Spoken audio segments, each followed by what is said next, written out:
Bonjour et bienvenue à notre rendez-vous quotidien pour la presse en ligne et en direct sur EBS. Nous sommes aujourd'hui le vendredi 9 avril.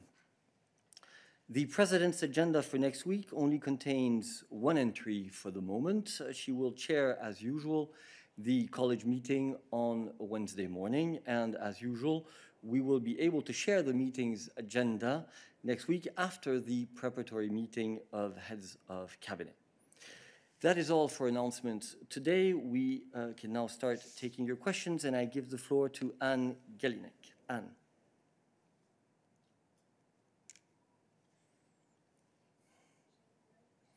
Anne, your mic source doesn't seem to be correct.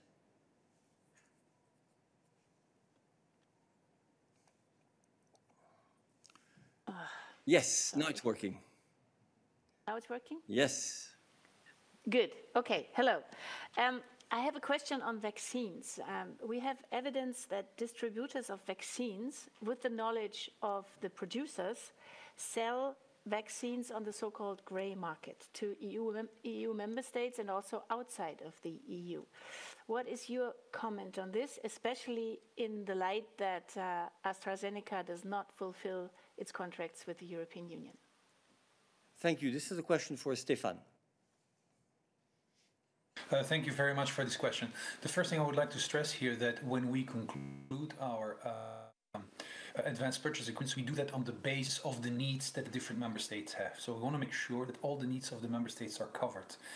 And these needs are the basis for our advanced purchase agreement. It's on that basis that we fix the number of doses. And it's on that basis also that we arrive to a very diverse portfolio with different companies using different technologies and presenting many different needs. So we believe that the mechanics, the vaccine strategy that we have set up and the way it's implemented in the conclusion of advanced purchase agreements allows member states to have a sufficient supply of vaccines to indeed address the target of 70%, which is a very important target, as you know. So this is very important. We believe that with the system that's in place, it is possible to ensure sufficient deliveries. Of course, possible irregularities that may take place are being examined and discussed between member states and OLAF. This is also very important, and I believe guidance and recommendations is being developed by OLAF to support member states. But again, the system that we have set up through our EU vaccines strategy is supposed to cover the different needs of the member states. Thank you. Thank you. So we have opened a chapter on vaccines. For a change, let's continue on that. Laura, a question on vaccines. Good morning.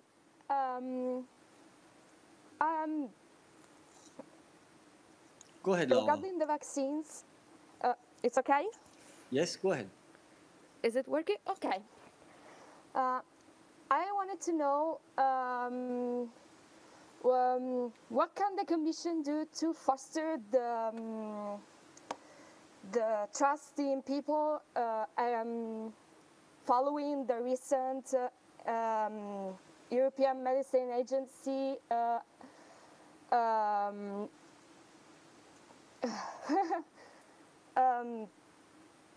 adjudication on AstraZeneca vaccines. And I have another question on the ongoing crisis between Italy and Turkey, actually. And I wanted to know the Commission's reaction to Mario Draghi's words, and if this crisis will affect the ongoing EU-Turkey relationship, considering the fact that Italy is a prominent state member. Thank you.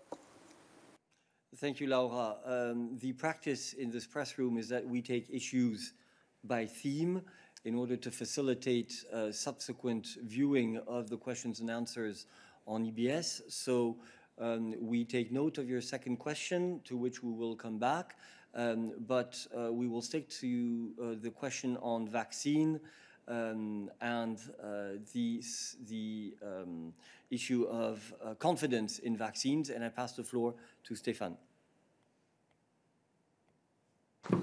Thank you very much. You're absolutely right that it's very important to build the trust of the citizens, because in the end, the citizens are injected with active substance, so it's important that they have the full trust in the vaccines that have been purchased on the basis of a vaccine strategy.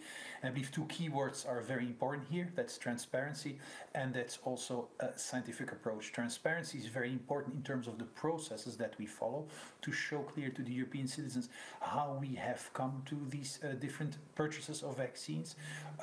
This implies, for instance, transparency on the contracts which have been concluded. But the second very important term is, of course, also the need to show a scientific approach that we are following. And this is where the European Medicines Agency comes in and plays such a crucial role.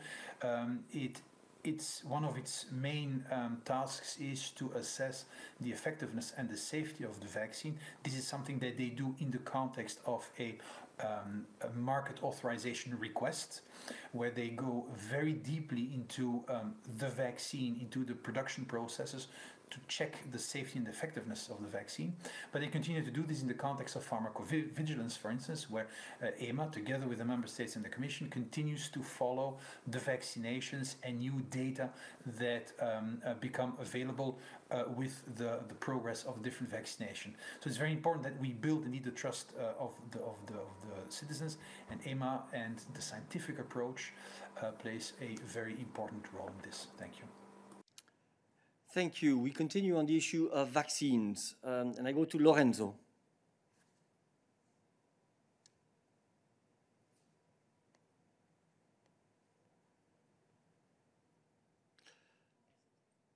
Lorenzo, we cannot hear you. We can't open your mic, it seems, for some reason. There's a connection issue. Sorry for that. So I move to Quentin.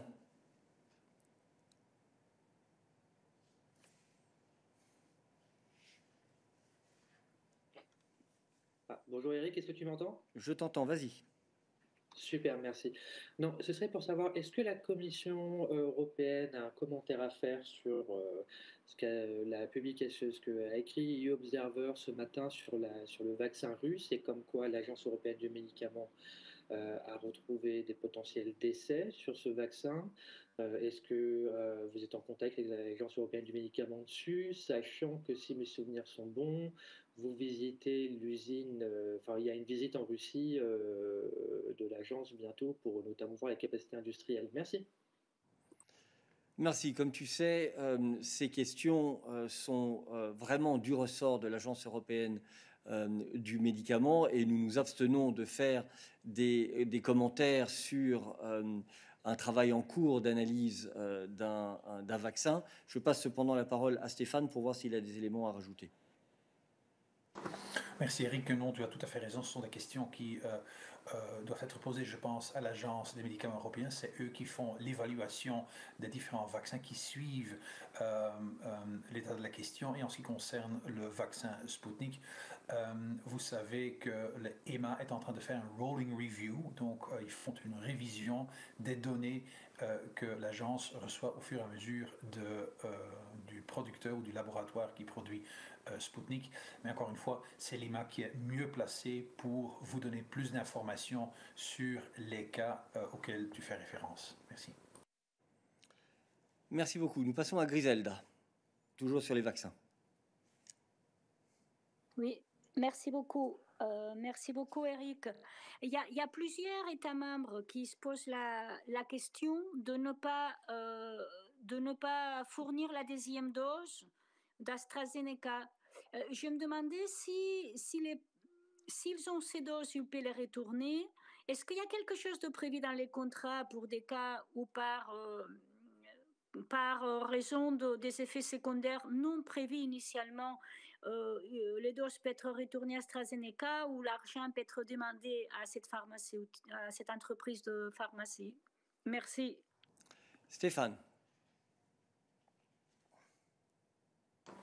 Merci beaucoup, Grisel. Je pense qu'il est encore un petit peu tôt d'aller dans cette spéculation, dans la mesure où, comme tu sais, l'EMA vient de donner une opinion positive, je dirais, en disant que les avantages de l'utilisation continuée de AstraZeneca restent beaucoup plus importants que les risques. Donc l'EMA n'a pas demandé d'arrêter, je dirais, l'utilisation de AstraZeneca. Il est vrai que certains États membres choisissent des approches plus strictes, mais encore une fois, comme Emma vient de l'annoncer, il n'y a pas de raison pour ne plus utiliser du tout le vaccin d'AstraZeneca.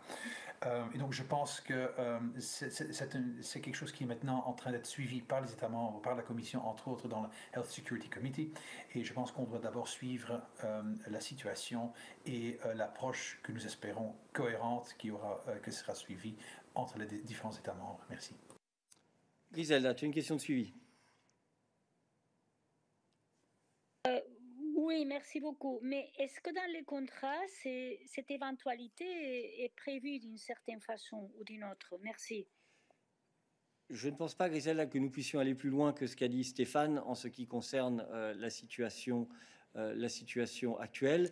Je te rappelle encore une fois que le contrat, ce qu'on appelle ça des Advanced Purchasing Agreements, donc des contrats de préachat, des accords de préachat, si tu veux, prévoyait que la Commission investirait dans le développement de vaccins en sachant qu'il y avait un risque qu'un vaccin puisse ne pas être approuvé par l'Agence européenne du médicament. Il y a généralement des clauses qui nous permettent de récupérer de l'argent qui n'aurait pas été dépensé, etc., etc. Mais c'est une autre chose que de parler de récupérer l'argent qui a été donné à une entreprise ayant fait un travail de bonne foi pour développer un vaccin et qui, de surcroît, a obtenu un agrément de la part de l'Agence européenne du médicament.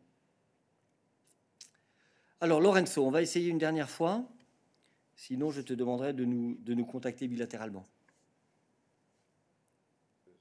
Oui, ça marche maintenant, vas-y. Okay. Je suis plus proche de la source. Alors, la question que je voudrais poser concerne exactement le problème de la confiance, question qui a été posée avant. J'ai vu des statistiques qui ont été publiées par la BBC en Angleterre et sur la base des données de l'agence locale des médicaments nationale. Donc, la conclusion, c'est une conclusion statistique. La conclusion est que pour une personne de 55 ans, il y a 200 fois plus chance de mourir de Covid si elle attrape le Covid que d'avoir des effets collatéraux, des thromboses si elle est vaccinée. Alors, 200 fois. Donc, en fait, ce qu'on est en train de faire dans les États membres qui sont en train d'exclure le vaccin pour les gens qui ont moins de 60 ans, c'est qu'on expose ces personnes à un risque qui est potentiellement, donc si ces personnes attrapent le Covid, 200 fois supérieur au risque qu'on veut éviter. Pourquoi l'EMA, pourquoi la Commission ne disent pas ces choses-là? Ce n'est pas une question d'experts scientifiques au niveau de l'épidémiologie ou des vaccins, c'est une question statistique. Pourquoi on ne donne pas ces statistiques-là? La chance de mourir, selon la BBC, c'est toujours sous la base des données de l'Agence des médicaments anglaise, la chance de mourir d'effets collatéraux de la vaccination est la même que d'être frappé par un éclair dans le prochain mois pour une personne. Donc, pourquoi ne pas dire ça du moment où il y a un problème de confiance de la population, il y a les Novax, on le sait, que sont toujours là, qui menacent, et il y a aussi un problème de choix des États membres qui ne sont pas, attention, parce que ce sont des choix qui ne sont pas plus strictes, plus rigoureuses dans le sens du principe de précaution par rapport à l'EMA. Ce sont des choix qui exposent à des risques majeurs les personnes qui sont concernées par ce choix, surtout les personnes qui sont dans l'âge, disons, de 55, 60 ans, 50 ans encore, alors que pour les plus jeunes, c'est peut-être motivé ce choix. Déjà, les Anglais, par exemple, ils le font pour les. Ils ont décidé d'essayer d'éviter le vaccin AstraZeneca. Lorenzo, Oui. excuse-moi de t'interrompre, mais tu comprends que nous avons beaucoup de questions qui attendent, et donc nous avons bien compris ta question. Si tu permets, et excuse-moi encore une fois de t'interrompre, mais je vais passer la parole à Stéphane pour qu'il essaye d'y répondre. Merci beaucoup. Merci beaucoup, Lorenzo. C'est justement pour avoir la confiance des citoyens, comme je viens de l'expliquer, que nous faisons appel à l'expertise, je dirais, de l'EMA. Et c'est l'EMA qui a comme tâche principale de vérifier en effet si un vaccin est sûr, si un vaccin est efficace, etc. L'EMA vient d'adopter l'opinion que nous connaissons et la Commission suit évidemment les recommandations scientifiques de l'EMA. Et encore une fois, c'est pour cette raison-là, pour avoir une approche bien scientifique qui peut instaurer de la confiance auprès des citoyens, que nous travaillons avec. C'est tellement important d'avoir l'opinion de l'EMA. Mais n'oublions pas non plus que, comme tu le sais, Lorenzo, que la vaccination, c'est une compétence nationale et les États membres ont la responsabilité de mettre en œuvre leur politique de vaccination, prenant en considération les groupes de priorité qui doivent encore vacciner, prenant en considération la situation épidémiologique de l'État, prenant en considération la présence d'autres types de vaccins. Donc il y a toute une série d'éléments, de critères qui jouent et qui font que l'État membre est mieux placé que nous, évidemment, de mettre en œuvre ces politiques de vaccination. Encore une fois, nous insistons à la Commission à l'importance de suivre une approche scientifique et nous tenons à souscrire évidemment les opinions de l'EMA, mais les États membres ont leur propre responsabilité de vaccination aussi et ils ont la possibilité de suivre une approche plus stricte que celle qui est présentée par l'EMA. Merci. Merci beaucoup. Y a-t-il d'autres questions pour nous aujourd'hui, sur les questions de vaccins? Léa, une question sur les vaccins. Oui, bonjour. Moi, c'est sur les exportations de vaccins. Je voulais savoir si vous aviez une mise à jour des chiffres du mécanisme d'autorisation des exportations de vaccins. Comme les derniers que vous avez donnés couvrent la période jusqu'au 29 mars, si mes souvenirs sont bons. Et si ce n'est pas le cas, si vous n'avez pas de mise à jour encore, quand est-ce qu'on peut espérer des nouveaux chiffres? Merci. Alors, tu seras heureuse de savoir que nous pouvons donner de nouveaux chiffres et donc nous pouvons répondre à ta première question. Effectivement, bonjour. Donc, on a mis à jour les chiffres. Donc, la période entre le 30 janvier 2021 et le 7 avril, donc pendant cette période, les États membres ont autorisé 531 demandes d'exportation et justement, une demande a été rejetée. Et en gros, le nombre de doses exportées maintenant atteint 80,1 millions de doses vers 42 pays. Merci. Je ne vois plus de questions pour nous sur les vaccins et donc j'ouvre d'autres chapitres. Ivan. Thank you very much, Eric.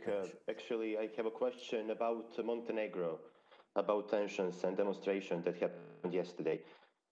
So yesterday in several Montenegrin cities were held demonstrations against the government decision to change criteria for getting Montenegrin citizenship. There were some incidents as well. So this is not the first time actually that changes in legislation in Montenegro trigger protests and dissatisfaction. So my question is, how do you comment recent developments in Montenegro? Do you consider that Parliament and international institutions such as OSCE or ODIHR should be consulted in those sensitive issues that polarize Montenegrin society? Thank you very much. Thank you. A question for Anna. No, Peter? Sorry. Peter, apologies. Yes, hi. Actually, I'm replacing Anna today. And hello, Ivan. So, question for Anna. Indeed, I see. Yeah, can I? All right. Okay, Ivan, thank you very much for the question. I see two aspects, so I will tackle both of them. One is the recent developments regarding the protest, and the other one, the reason for this protest, the citizenship law. So first of all, you know that the European Union is following the developments in Montenegro very closely. And in this context of the latest events, we call on all sides to show restraint, to respect the rule of law, and engage in a constructive dialogue. Freedom of assembly is a fundamental EU right, but it should be exercised without prejudice to public health and in full respect of the rule of law and public order. This is very important. And of course, any possible violation of the law should be handled by competent domestic authorities in line with the national legislation, and also having in mind the international standards and international obligations on Montenegro. And on the citizenship law, in the European Union, it is for each member state to lay down, to determine the conditions for the acquisition or loss of the citizenship or of the nationality of that particular state, with due regard for the EU law. And any change in legislation in such an important area should be done in an inclusive way, bringing together all relevant stakeholders, and should be done after a broad consultation on the subject. Thank you very much, Peter. Are there other questions on Montenegro, events in Montenegro? Please only keep your hand raised if it is on Montenegro. Christian, tu as une question? Non? Sur le Monténégro? Non. D'accord. Donc j'ouvre les autres questions internationales maintenant et je passe la parole à Athanasios. Thanks very much. Since there is this exchange of comments between Italy and Turkey on whether someone is legally elected or a dictator or whatever, could you please remind us what is the latest assessment by the European Commission on the quality of Turkey's elections the last time they happened, and what is your current position on the freedom of expression and freedoms of functioning information of political parties in that country, so we can have a comparison? Thanks. Thank you, Athanasios. And this, in fact, also corresponds broadly to the question which Laura had asked previously, following the comments by Prime Minister Draghi. So I give the floor to Peter on this. Thank you. Thanks. Hopefully you can hear me because it froze for a moment. And hi, Athanasios. And I will basically tackle both questions, also the first one on the issue. But when it comes to our assessment on the developments in Turkey, it's no secret what is our assessment. We are publishing regularly the statements when things are happening which are not in line with our expectations, with EU values. We are annually assessing the state of play in Turkey's accession process, in how far Turkey is fulfilling the accession criteria, in how far Turkey is aligning and respecting EU values. These reports are public, so I mean, everyone can see what's written in there. Athanasios, on the second part of your question regarding the recent decisions about freedom of expression, journalists, political parties, of course, again, this is not a secret. It was tackled by a number of statements from our side, by a number of replies given also in this press room, and also in Council conclusions, where the European Union in various levels, in various forms of statements or conclusions, is expressing worrying its worries and its concerns about worrying decisions in regards to continuing pressures against political parties such as People's Democratic Party, the HDP, expressing our worries about the situation of the freedom of expression in the country, situation in the judiciary and some decisions by the judiciary, respect for the verdicts of the European Court of Human Rights, and also most recently our reaction regarding Turkey's decision to withdraw from the Istanbul Convention. So I think all these publicly available and communicated product statements and conclusions are giving a clear picture about what we think about the situation and developments in Turkey. Thank you, Peter. Are there other questions for us today on EU-Turkey relations? Please only keep your hand raised if it is on this. I see some. Raf, you have the floor.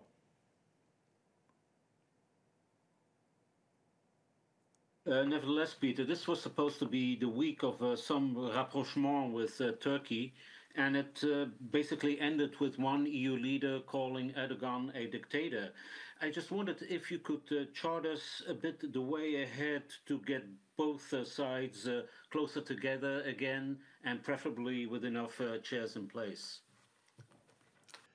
Thank you. I think this is an issue we have tackled quite a few times over the past couple of days in the run-up to the European Council in June, but I give the floor to Peter.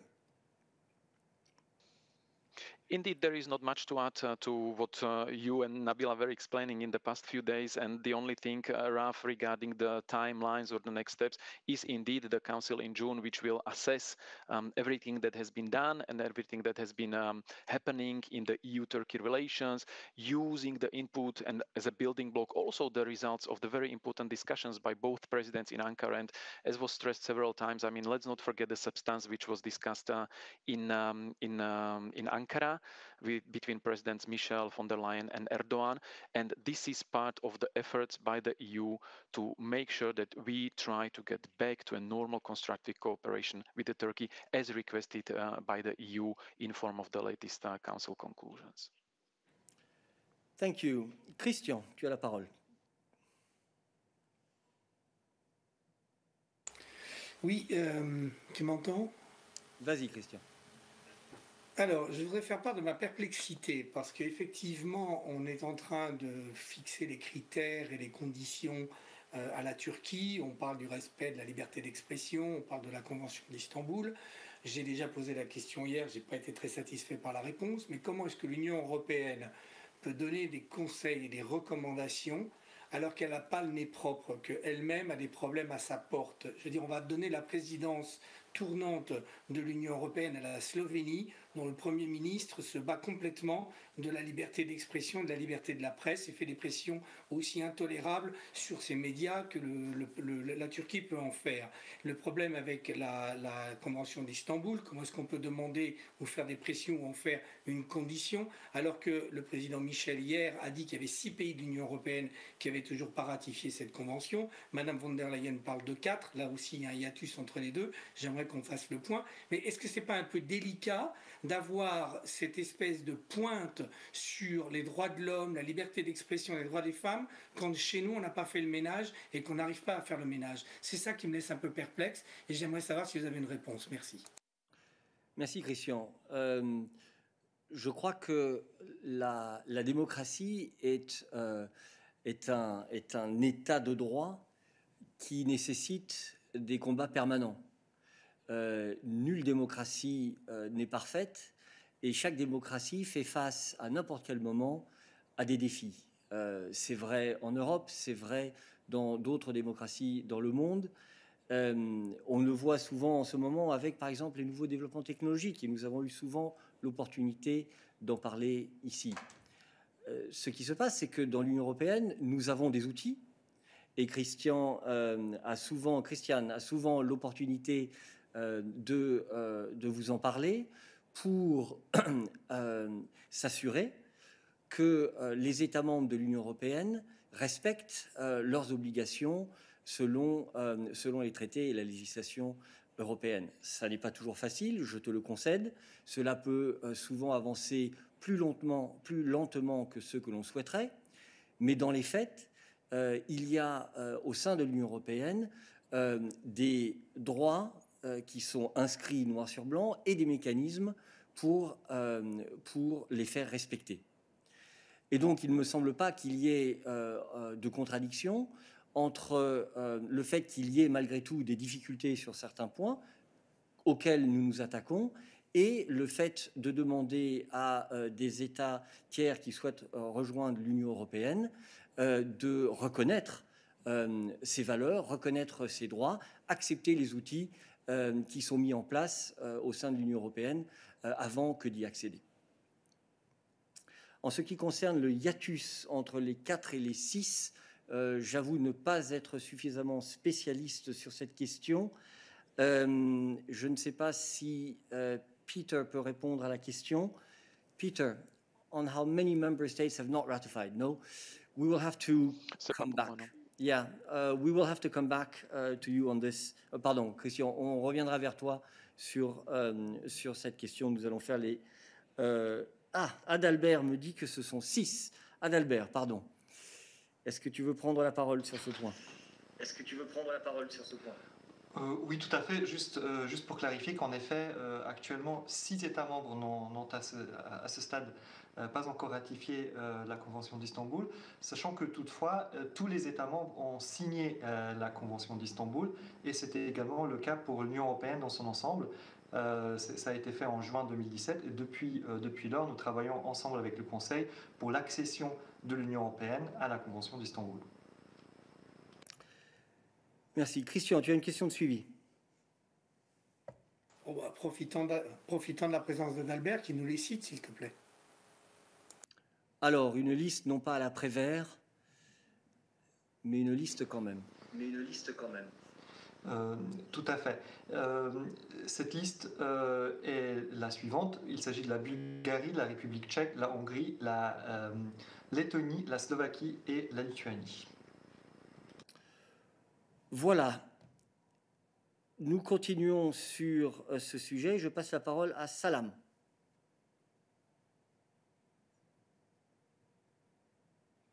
I'm sorry, my question is concerning Iran and the meeting today, so I don't know if I can just move to this issue or I have to wait. Thanks. Good reflex. Let me check if there are other questions, Salam, on EU-Turkey relations first, and then we will come to your point. Tommaso, is there a question on EU-Turkey relations? Yes, good morning. Thank you for the floor, Tommaso Galavati, Edium Kronos. It's just a try, because Mario Draghi, as everybody knows, called Recep Tayyip Erdogan a dictator. Does the Commission share Mr. Draghi's judgment on Erdogan? Thank you. Thank you. Peter. Thank you. I would basically only recall how we see Turkey currently from my previous answers, and I would stick to that. I mean, Turkey is a country which has elected parliament, elected president.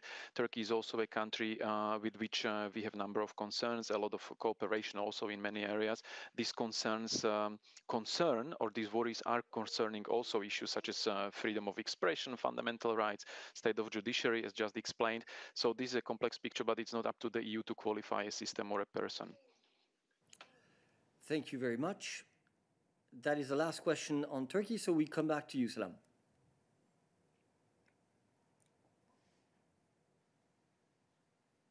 Go ahead. Okay, I'm sorry.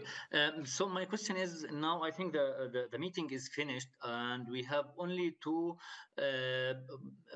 what we know about the meeting, or the results of the meeting, of what the envoy, the Russian and the Chinese envoy said. Actually, any statement from your side? Is it the US, by example, who will take the first step and just to lift all sanctions on Iran, over Iran, as Iran insisted several times, or what is the general, what is your input, or what the idea exactly about the meeting? Peter. Thank you, Salam. Indeed, the meeting, the Joint Commission, which met physically in Vienna this morning, has just finished, and we will issue shortly the usual chair's statement. You know that the European Union, the HRVP, is the facilitator of the agreement. The meeting today was chaired on his behalf by Enrique Mora, the political director of the EAS, the Deputy Secretary General, and the chair of the meeting, meaning Enrique Mora, will issue a statement shortly, so you will read everything there. But also to tackle other aspects of your question, you know that this is an ongoing process, and we've been saying continuously that this is the moment for the diplomacy to work, and the meetings of the Joint Commission and all the meetings also aside of this Joint Commission are focused on letting diplomacy work. So bear with us for a moment, and we will issue the statement very shortly. Thank you. Christian, une question sur le même sujet, en sachant donc qu'on va venir avec une déclaration plus tard. Oui, non, je voulais juste avoir confirmation de ce qu'a déclaré le représentant iranien, à savoir qu'il y avait une nouvelle réunion de la commission conjointe qui était prévue la semaine prochaine, je crois mercredi ou mardi, si on pouvait avoir confirmation, merci. Mais enfin, peut-être que ça sera dit à la conférence de presse. Peter. Merci Christian. C'est clair qu'on va continuer avec les discussions, avec les rencontres, mais comme je dis, il faut attendre le communiqué de chair pour avoir plus de détails sur les résultats de la réunion d'aujourd'hui. Merci beaucoup. Y a-t-il d'autres questions pour nous aujourd'hui? Ça n'est pas le cas. Je vous remercie. Je vous souhaite un excellent week-end. Ah, Christian. Là, tu nous... D'ordinaire, on ouvre avec ce sujet. Aujourd'hui, on va terminer. Hier, Charles Michel nous a fait un énorme acte de contrition. C'était vraiment un chemin de croix sur une chaîne de télévision. Et il nous a annoncé qu'effectivement, il n'avait pas eu le temps de parler avec Madame von der Leyen, mais qu'il allait lui parler hier soir. Donc je voudrais savoir si les deux dirigeants se sont parlé, si Monsieur Michel s'est excusé, si Madame von der Leyen a accepté ses excuses, si l'incident est clos, pour peu qu'il y en ait eu un, mais enfin manifestement tout le monde a compris qu'il y avait eu un incident entre les deux. Et je voudrais savoir si vous êtes... quelle est votre réaction face à l'escalade qui est en cours en ce moment, où l'on voit au Parlement européen une pétition circuler pour demander la démission de M. Charles Michel? Est-ce que c'est le but recherché? Et une troisième question, est-ce que vous n'avez pas peur qu'effectivement, en ayant été très très loin, cet incident qui en fait lie les deux présidents des institutions et concerne les Turcs, mais d'une manière éloignée, vu que les accusations sont portées contre les Turcs, ça risque de les froisser, que en fait le bout de cette aventure ait été de faire complètement capoter les négociations. Merci. Merci Christian.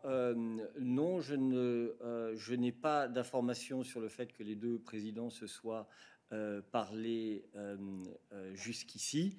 Donc je ne peux pas confirmer un tel contact. Je n'ai absolument aucun commentaire à faire sur les demandes que tu as évoquées venant du Parlement européen.